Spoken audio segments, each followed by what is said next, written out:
నిమ్స్లో మౌలిక వసతులు కల్పించడమే ఎస్ఆర్ కన్స్ట్రక్షన్ కంపెనీకి ఇప్పటి వరకు సేకరించిన భూములను అప్పగించాలని కలెక్టర్ సూచించారు. లేఅవుట్ అభివృద్ధి చేసేందుకు వీలుగా 10 రోజుల్లో సర్వే పూర్తి చేయాలన్నారు. లేఅవుట్ ప్రకారం రోడ్లు, ఇతరత్ర మౌలిక వసతులు కల్పించేందుకు సేకరించిన భూముల్లో హద్దురాలను ఏర్పాటు చేయాలని అధికారులకు కలెక్టర్ ఆదేశాలు జారీ చేశారు.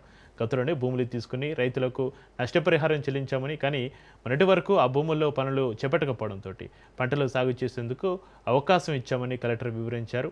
నిమ్స్ రెవెన్యూ సర్వే టీజీఐఐసీ అధికారులతోటి సంగారెడ్డి కలెక్టర్ ప్రావీణ్య సమీక్ష సమావేశం నిర్వహించారు. సమీక్షలో TPCC working president Jaggareddy, additional collector Madhuri, DRO Pandu పాల్గొన్నారు. ప్రస్తుతం అభివృద్ధి పనులు చేపడుతూ ఉండడంతో ఇకపై పంటలు వేయకుండా చూడాలని, ఇదివరకే పంటలు వేసి ఉంటే కోతలు పూర్తయ్యే వరకు వేచి చూడాలన్నారు. సర్వే ఎలాంటి ఆటంకాలు లేకుండా శాంతియుత వాతావరణంలో నిర్వహించేలా అధికారులు ఏర్పాటు చేయాలని సూచించారు. సర్వే సందర్భంగా వేసిన హద్దురాలను రైతులెవరూ తొలగించబోదని, అలా చేస్తే చట్టరీత్యా చర్యలు తీసుకుంటామని కలెక్టర్ హెచ్చరించారు.